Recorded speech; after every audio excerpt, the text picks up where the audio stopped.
Shri M Jayachandran നൽകിയവർ അതിന് മുമ്പ് അഡ്വക്കേറ്റ് ടി എസ് അഫലി നിയമപരമായിട്ടുള്ള കാര്യങ്ങൾ അദ്ദേഹത്തോട് 12 വർഷമായി ജയിലിൽ കിടക്കുന്ന ഒരാൾ 60 ദിവസം മാത്രമാണ് പരോൾ കിട്ടിയതെങ്കിൽ അയാൾക്ക് സ്വാഭാവികമായിട്ട് ഈ തരത്തിൽ ഒരു പരോളിന് അർഹനല്ലേ?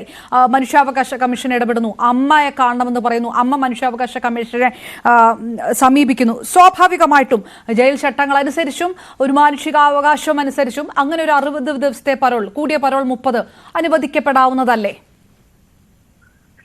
ആർക്കാണ് പരോൾ അർഹതമായിരിക്കുന്നത്? പരോളിൽ കഴിയുന്ന ഒരാൾ പരോൾ പീരീഡിൽ ഒരു ക്രൈം ചെയ്ത ഒരു കേസാണിത്. പരോളിൽ കഴിഞ്ഞ അവസരത്തിലും ജയിലിൽ കഴിയുന്ന അവസരത്തിലും ജയിലിൽ വെച്ച് മൊബൈൽ ഫോൺ ഉപയോഗിച്ച് ആളുകളെ വിരട്ടി പണം വാങ്ങിയതായിട്ടുള്ള പരാതികളാണ് ഈ തടവുകാരനെതിരെ വന്നിട്ടുള്ളത്. മാത്രമല്ല, ഇദ്ദേഹവും ഇദ്ദേഹത്തിന്റെ സംഘവും പരോൾ ഇറങ്ങി നടത്തിയിരിക്കുന്നത് എന്താണ്? വിവാഹത്തിനോ അല്ലെങ്കിൽ അമ്മയെ കാണാനോ രോഗിക്കോ ഒന്നുമല്ല, അവർക്ക് സുഖചികിത്സക്കാണ് കൊടുത്തത്.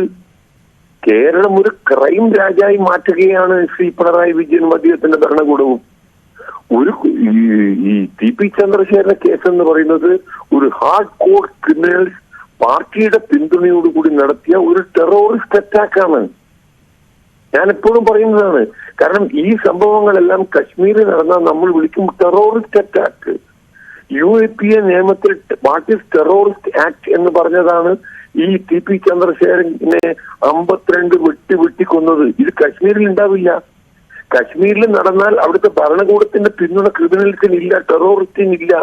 ഇവിടെ കുറ്റകൃത്യം ചെയ്യാൻ ആരംഭത്തിൽ തന്നെ പാർട്ടിയുടെ സപ്പോർട്ട്, ഗവൺമെന്റിന്റെ സപ്പോർട്ട്, ആ ഇൻവെസ്റ്റിഗേഷൻ അട്ടിമറിക്കാൻ ഗവൺമെന്റിന്റെ സപ്പോർട്ട്, വിചാരണയിൽ വളരെ വിലപിടിപ്പുള്ള അഭിഭാഷകന്മാരെ വെച്ച് ഡിഫൻസിലേക്ക് പാർട്ടിയുടെ സപ്പോർട്ട്, ഭരണകക്ഷിയുടെ സപ്പോർട്ട്. അത് കഴിഞ്ഞ് കൺവിക്ട് ചെയ്ത് കഴിഞ്ഞാൽ അദ്ദേഹത്തിന് എല്ലാവിധ സുഖസൗകര്യങ്ങളും കൂടിയുള്ള പരോൾ. ഇത് കേരളം ഒരു ക്രൈം രാജാക്കി മാറ്റുകയാണ് മിസ്റ്റർ പിണറായി വിജയൻ. ഈ തടവുകാർ പുറത്തു വന്നപ്പോൾ ചെയ്ത സംഗതികൾ എന്താണ്? അല്ല, അത് നിയമപരമായിട്ട് പരോൾ അനുവദിക്കാതിരിക്കുന്നതിന് അത് കാരണമാണോ? മറ്റു വിഷയമൊക്കെ രാഷ്ട്രീയമായിട്ട് ചട്ടപ്രകാരം ഒരു തടവുകാരന്റെ ആന്റിസിഡന്റല്ലേ പ്രധാനമായിട്ടുള്ളത്? ഒരു തടവുകാരന്റെ ആന്റിസിഡന്റ് അദ്ദേഹം തടവനുഭവിക്കുന്ന കാലത്ത്, ഈ തടവ് ജയിലിൽ കഴിയുന്ന കാലത്ത് അദ്ദേഹം മൊബൈൽ ഫോൺ ഉപയോഗിച്ച് ആളുകളെ വിരട്ടി പണം ഉണ്ടാക്കുന്നു, ഭീഷണിപ്പെടുത്തുന്നു, ഭീകര പ്രവർത്തനം നടത്തുന്നു. അങ്ങനത്തതാണ്. ഒരു കാരണവശാലും അദ്ദേഹത്തിന് തടവിന് ഈ പരോളിന് അർഹതയില്ലാത്തതാണ്. പരോൾ വെച്ചിരിക്കുന്ന ആർക്കാണ്? ഒരാളെ റിഫോം ചെയ്യാനാണ്.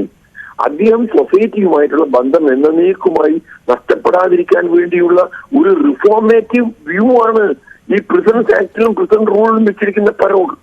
ഇവിടെ ഇദ്ദേഹം ബിയോണ്ട് കറക്ഷനാണ്. ഈ കേസ് ഒരു ക്യാപിറ്റൽ പണിഷ്മെന്റ് കൊടുക്കുന്ന കേസാണ്. കാരണം ഇദ്ദേഹം തടവിൽ കഴിയുന്ന അവസരത്തിലും തടവിൽ നിന്ന് പരോള് കിട്ടി പുറത്തിറങ്ങിയപ്പോൾ നടത്തിയിരിക്കുന്ന ഭീകരകൃത്യങ്ങൾ, സാമ്പത്തിക കുറ്റങ്ങൾ, കള്ളക്കടത്തുകൾ, ആളുകളെ പൊട്ടിക്കൽ എന്നൊക്കെ പറഞ്ഞ് പുതിയ കുറ്റകൃത്യങ്ങൾ നടത്തിക്കൊണ്ടിരിക്കുന്ന ഒരാൾ ഒരു കാരണവശാലും അദ്ദേഹം ഈ പരോൾ ലഭിക്കാൻ അർഹതയില്ലാത്ത ഒരാളാണ്. അതായത് മേൽക്കോടതിയിൽ ചോദ്യം ചെയ്താൽ നിയമപരമായിട്ട് ഇത് റദ്ദാക്കപ്പെടുമോ? 100%. പിന്നത്തെ സംശയമില്ലാത്ത കാര്യമില്ലേ? ഒരാളുടെ എലിജിബിലിറ്റി ഫോർ പരോൾ എന്ന് പറയുന്നത് അദ്ദേഹത്തെ റിഫോം ചെയ്യാനാണ്. അദ്ദേഹം അതിന്റെ പ്രിൻസിപ്പിൾ എന്താന്ന് പറഞ്ഞാൽ, ഒരാൾ എല്ലാ കാലവും ജയിലിൽ കിടന്ന് അദ്ദേഹം തടവ് കഴിഞ്ഞ് നാട്ടിലേക്ക് വരുമ്പോൾ അദ്ദേഹം എല്ലാ സൊസൈറ്റിയിലുള്ള ബന്ധം മുഴുവൻ സിവിയർ ചെയ്തു പോകും, വേർപെട്ടു പോകും. അത് ഇല്ലായ്മ ചെയ്യാതിരിക്കാൻ വേണ്ടി എത്രയോ കേസുകളുണ്ട് സുപ്രീം കോടതിയിൽ തന്നെ വന്നത്. 10, 14, 15 കൊല്ലം തടവിൽ കഴിഞ്ഞ് നാട്ടിൽ വന്ന് നോക്കുകയാണ്, ആരുമില്ല. അദ്ദേഹം അവരെ എഴുതി കൊടുക്കുന്നു, എനിക്ക് ജയിലിൽ തന്നെ എന്തെങ്കിലും ജോലി തന്നാൽ മതി, നാട്ടിൽ ആരെയും പരിചയമില്ല. അങ്ങനെയുള്ള ഒരു അവസ്ഥ ഒഴിവാക്കാൻ വേണ്ടിയാണ് ഈ പരോൾ എന്ന് പറഞ്ഞിരിക്കുന്ന ഒരു വ്യവസ്ഥ, ഒരു മാക്സിമം ഒരു മാസം. തീർച്ചയായിട്ടും വളരെ നന്ദി advocate T S Afali. Shri M J